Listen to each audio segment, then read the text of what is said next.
Hey, how are you? Good to see you. I hope this finds you well. You know, I have often called God the master novel writer. How many of you have read genres like mysteries and you have these seemingly unrelated people that are all related in some way, shape, or form by the end?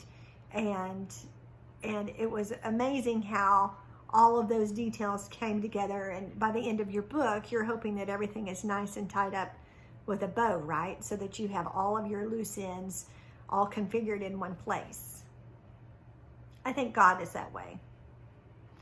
I think us being in eternity will be that way. He's the master novel writer. Seemingly inconsequential things will all become crystal clear.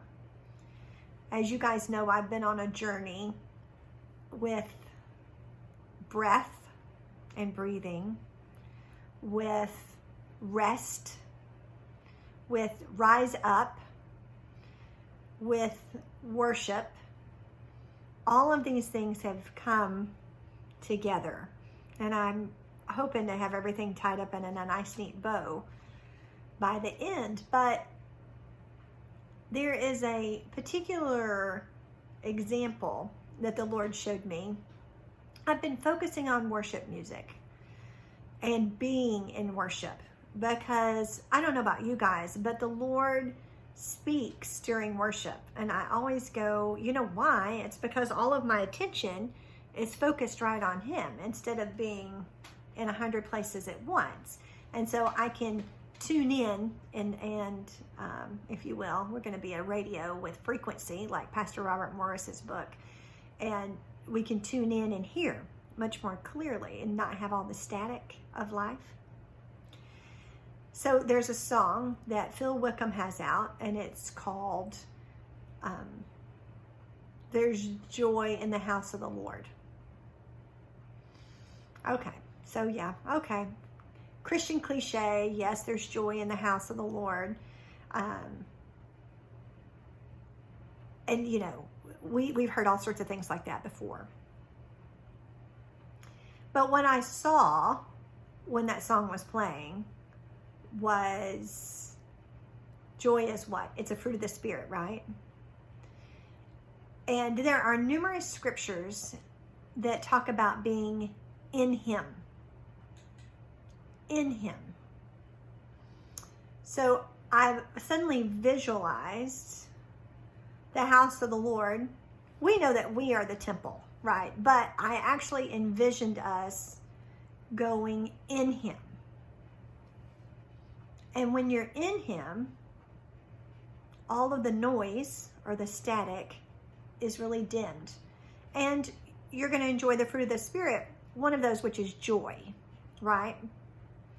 But when you're out of Him, what has happened? A life circumstance that has gotten your attention, and you're no longer in Him. Your focus isn't in Him.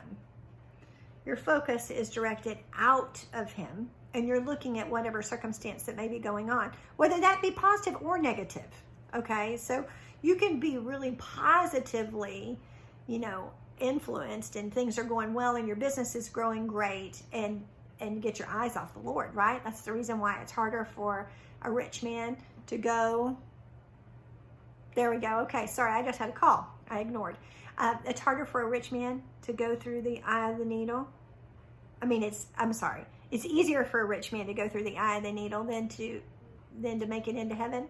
And that's because you become self-sufficient and independent, and you don't really need Him anymore.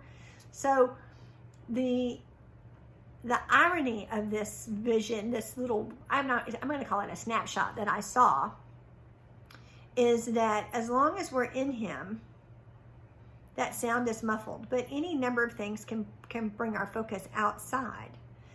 And there's an old Baptist song, and I say Baptist, it was in my Baptist hymnal growing up, and it was, it's a song that says, "And the things of earth will go strangely dim in the light of His glory and grace. Turn your eyes upon Jesus. Look full in His wonderful face.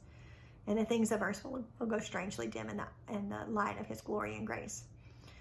Why is that? Because everything's focused, everything's fixed, your point is set, your direction is set. And when you turn your eyes off of him and you're coming, if you will, your focus is out of him, then that's when you have tumultuous times.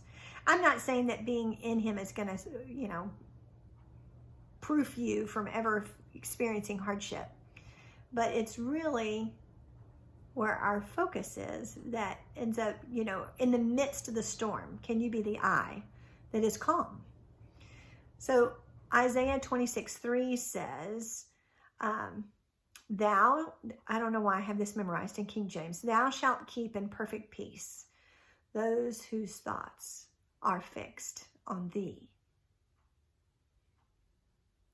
Peace is also fruit of the Spirit. If you're in him, you're not looking at anything else. You're looking at him.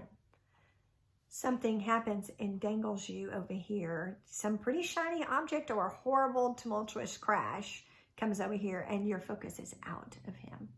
I just wanted to kind of draw your attention to that today. It was yet one more thing that being in him was showing me. I've seen illustrations like that before, but it's easy to even do your quiet time and go, oh, okay, check. Now I'm off to guess I got to pay attention to this, this, this, and this. As a mom, as a person who works, it's really easy. I want you to focus on being in him, and worship will take you there. And then all the things of earth will grow strangely dim. Blessings.